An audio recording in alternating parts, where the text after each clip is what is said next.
You don't lose control in front of everyone. You lose it in small moments, in traffic, in arguments, in a comment section, in a tone you didn't like, in a look that felt disrespectful. You don't always explode, but you tighten. You replay. You rehearse responses hours later. You carry it into the next conversation. And what unsettles you most is this. You know better. You've read about discipline. You've heard about emotional control. You've promised yourself you wouldn't react like that again. Yet here you are, still triggered, still irritated, still controlled by something outside of you. So the real question isn't, why do people provoke me? It's deeper. Why do you still allow it? Today, Stoicism explains exactly that. Not to shame you, but to expose what you've been avoiding. The real reason you can't control your anger. Anger is rarely about the event. It is about expectation. You expected respect, you expected competence, you expected understanding, you expected fairness.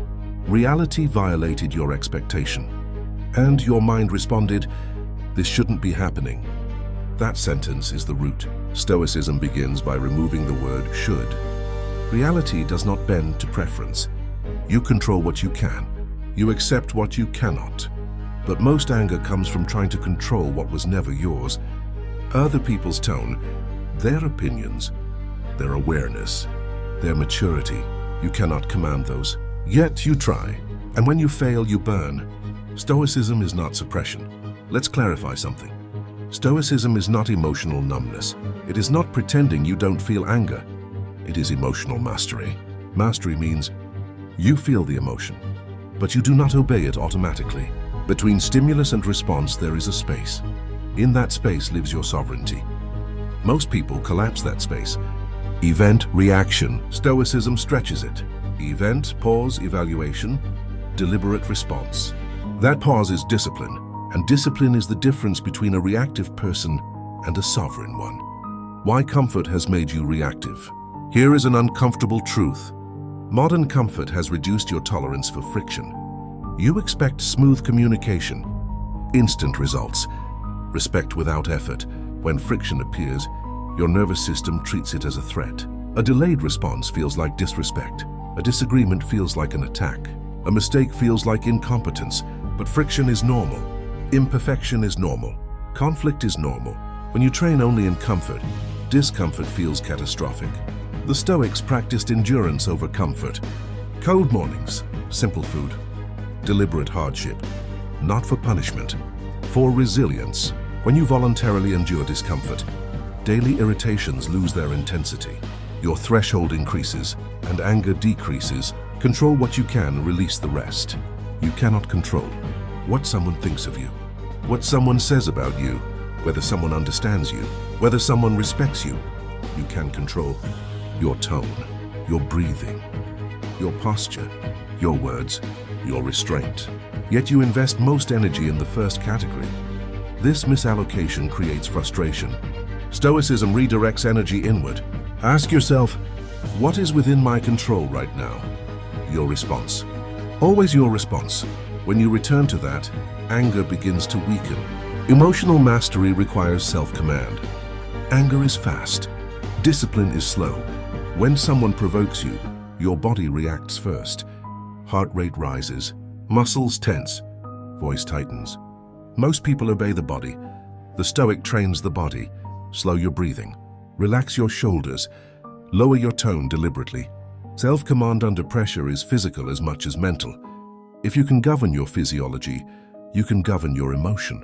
This is practice, not theory. Amor fati and anger.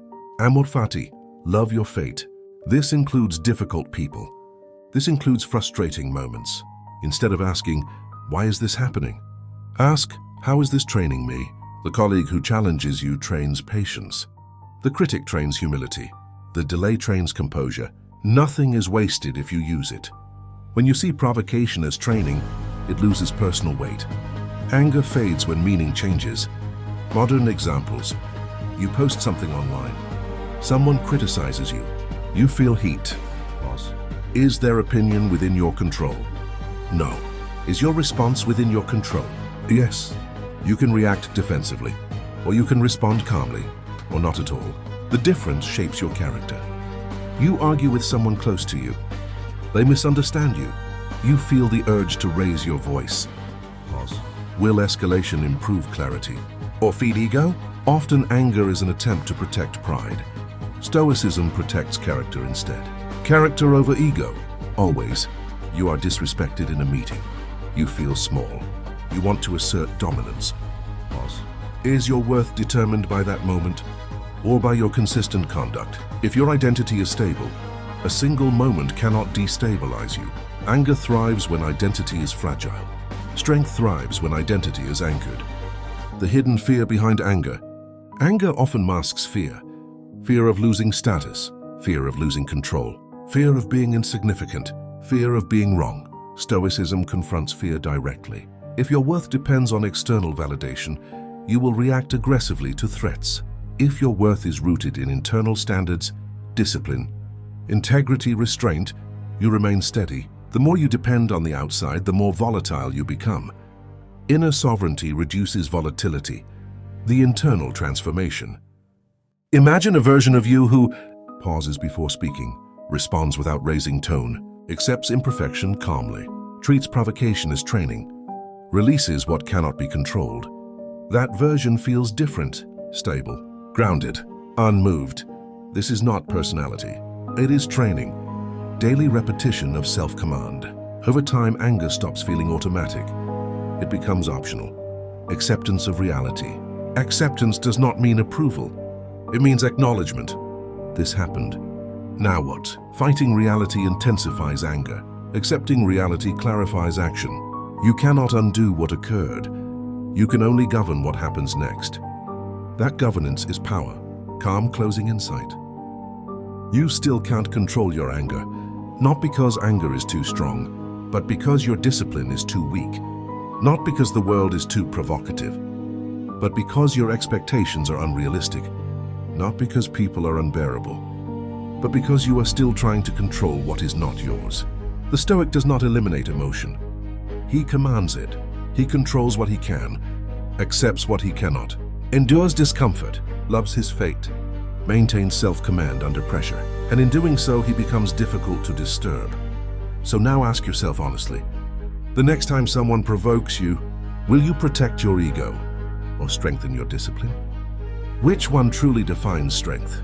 Let's go deeper, because if you still can't control your anger, it means something inside you still believes anger is useful. It feels protective. It feels assertive. It feels powerful.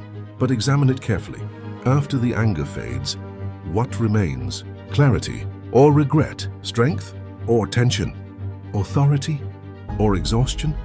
Anger promises control, but it usually leaves you less controlled than before.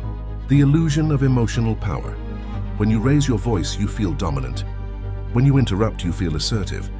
When you fire back quickly, you feel sharp. But real power is measured in stability, not volume. Anyone can escalate. Few can remain composed. Composure under pressure is rare. And what is rare is powerful. The Stoic understands this deeply. He does not seek to overpower others. He seeks to govern himself, because self-governance creates independence, and independence creates calm authority. Why you react so quickly? Reaction is often faster than reflection, and that speed feels natural. But speed is not strength. Speed is conditioning. Your nervous system learned to respond instantly, to defend, to assert, to protect ego. But conditioning can be retrained. The Stoic retrains reaction through awareness. The next time irritation appears, notice it immediately. Not after you've spoken, not after you've sent the message. In the moment. Notice the tightening jaw, the accelerated breathing, the internal dialogue. That awareness is the first layer of control. You cannot master what you do not observe. The discipline of delay. Try this. When anger rises, delay your response. Not forever, just long enough to let the peak pass. Anger behaves like a wave. It rises sharply. It peaks. It falls. If you speak at the peak, you amplify damage.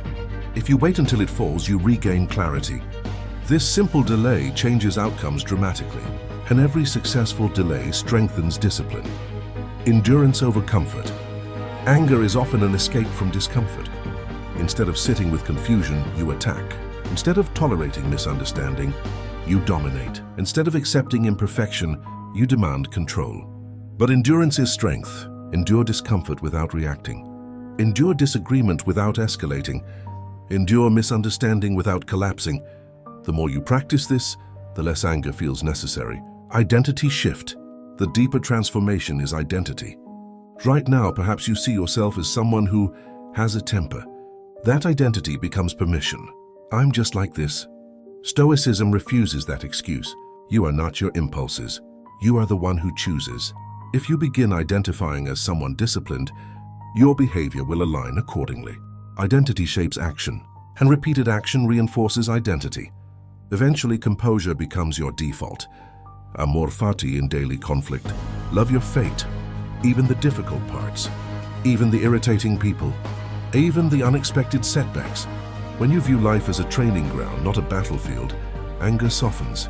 Every conflict becomes a test. Every test becomes refinement. Instead of asking, "Why is this happening to me?" ask, "What skill is this building?" Patience, humility, clarity, restraint? Nothing is wasted. Everything strengthens you. If you let it, the cost of unchecked anger. Uncontrolled anger costs more than you realize. It damages trust. It narrows perspective. It clouds judgment. It creates unnecessary enemies. But perhaps most damaging of all, it erodes self-respect.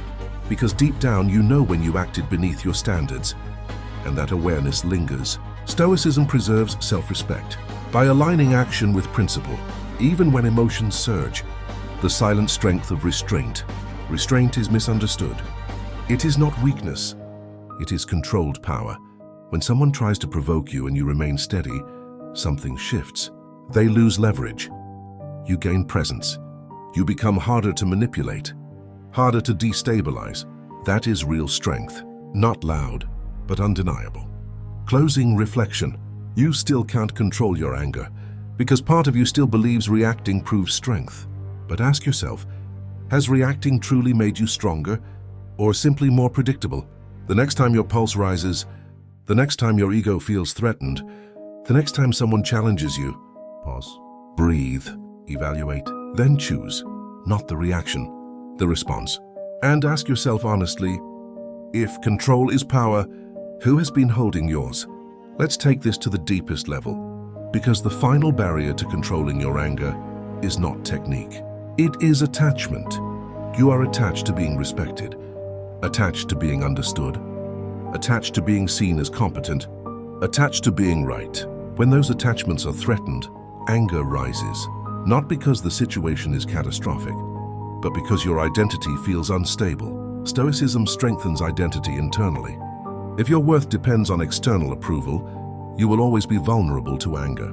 If your worth is anchored in discipline, restraint, and integrity, external turbulence loses force. The more you depend on the outside, the more reactive you become. The more you anchor inward, the calmer you become. The ego's demand. Your ego wants to respond immediately, to defend, to assert, to correct, to win. But the Stoic asks a different question. Is winning this moment worth losing your composure? Is proving your point worth sacrificing your discipline? Is protecting your pride worth damaging your character? Often anger is simply ego fighting for validation. And ego is loud. Strength is quiet. Emotional authority. Emotional authority means this. You feel the emotion, but you decide its duration. You feel irritation, but you do not extend it. You feel anger, but you do not multiply it with narrative. Most people amplify anger through storytelling. They always do this. This always happens. Nothing ever changes. Exaggeration intensifies emotion. Precision reduces it. Instead of "this is unbearable," say "this is inconvenient."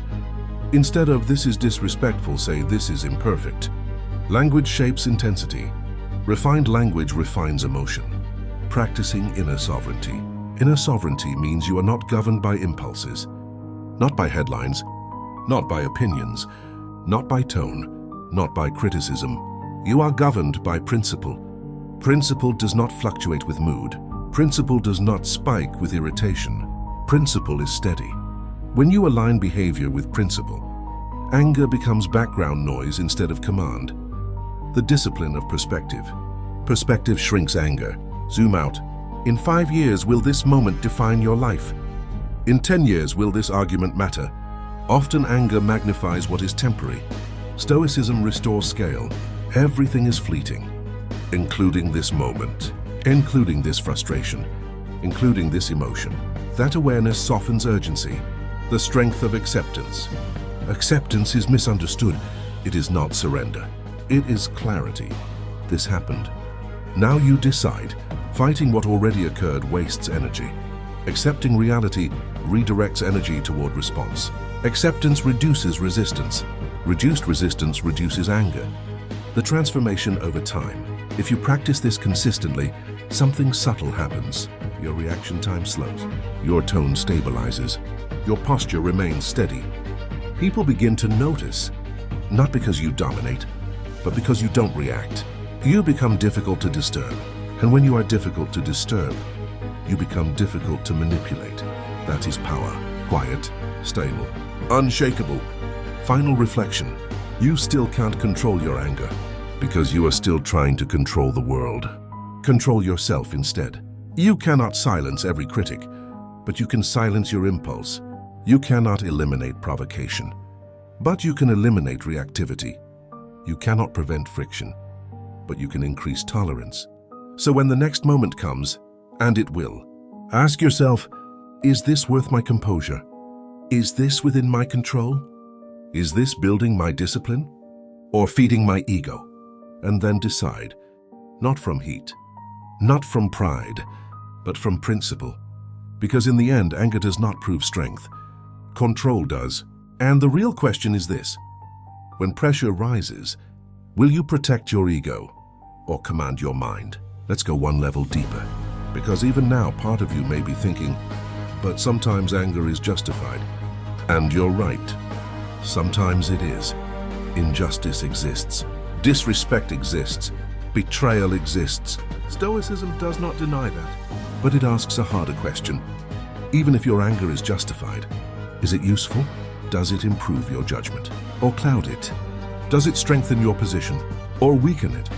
Does it build respect or expose instability? Justified anger can still be destructive because justification does not equal control. The difference between feeling and following. You are allowed to feel anger. You are not required to follow it. That distinction changes everything. Most people fuse identity with emotion. I am angry. But the Stoic reframes. I'm experiencing anger. One statement creates ownership by emotion. The other creates observation of emotion. And what you can observe, you can govern. Emotional mastery begins with separation. You are not your anger. You are the one deciding what to do with it. The real battle. The real battle is not between you and the other person. It is between impulse and discipline. Between ego and principle. Between reaction and command. Every time you react impulsively, you strengthen the habit of reactivity. Every time you pause and choose deliberately, you strengthen the habit of sovereignty.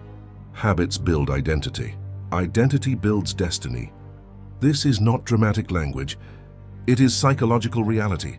Small reactions repeated daily shape who you become. Training the mind. Control is not a single decision. It is repetition. You will fail sometimes. You will react too quickly. You will feel regret. That is part of training. The Stoic does not collapse after failure. He examines it. What triggered me? What expectation was violated?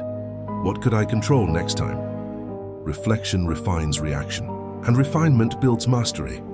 The long-term shift. If you commit to this path, something profound happens over time. Your threshold expands. What once triggered you no longer does. What once felt unbearable feels manageable. What once provoked rage now feels minor. Not because the world changed, because you did. Your nervous system adapts. Your mind stabilizes. Your identity strengthens. You become steady. And steady men are rare. Quiet authority. When you consistently control your anger, you gain something deeper than calm. You gain authority. Authority without noise. Authority without intimidation. Authority without dominance. Just presence. People feel it. They notice you don't escalate. They notice you don't chase validation. They notice you don't defend every slight. That composure communicates strength more than any raised voice ever could. Final closing. So let's end where we began. You still can't control your anger, not because it's impossible, but because you haven't fully decided that discipline matters more than ego. You haven't fully accepted that control is internal. You haven't fully committed to endurance over comfort. You haven't fully embraced that difficult moments are training. But you can, starting now. The next time your pulse rises, pause, breathe, observe, choose. Because the man who cannot control his anger is controlled by it, and the man who commands himself cannot be commanded by anyone else. So answer honestly, when the next test comes, will you react automatically, or will you finally decide who governs your mind? And here is the truth most people avoid. Controlling your anger is not about becoming calmer. It is about becoming stronger. Calm is the visible result. Strength is the invisible cause. You don't need better circumstances. You need a higher standard. A standard that says, I do not react impulsively. I do not surrender my composure. I do not let external behavior dictate my internal state. Standards create stability. Without standards, emotion leads. With standards, principle leads. The standard of the Stoic. The Stoic does not ask, how do I feel? He asks, what is the right response? Feelings fluctuate. Principles do not. When you live by feeling, you are unstable. When you live by principle, you are anchored. And anchored people are difficult to shake. The discipline of self-respect. There is something deeper than anger. It is self-respect. Every time you lose control, something inside you knows. You crossed your own line. You acted beneath your standard. That awareness lingers, but every time you restrain yourself deliberately, something strengthens. You walk away proud. Not because you won, but because you governed yourself. That internal approval is worth more than external validation. Anger and predictability.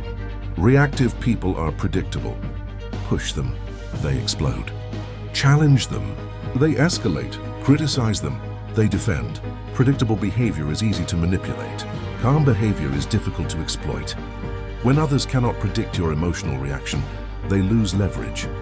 That unpredictability in emotion creates stability in presence, and stability commands respect. The final layer. If you are honest, the reason you still struggle is simple. Part of you enjoys the intensity. Anger feels alive. It feels sharp. It feels powerful. But power that cannot be controlled is not power. It is volatility. Volatility impresses briefly. Control impresses permanently. The choice. Every moment of irritation is a crossroads.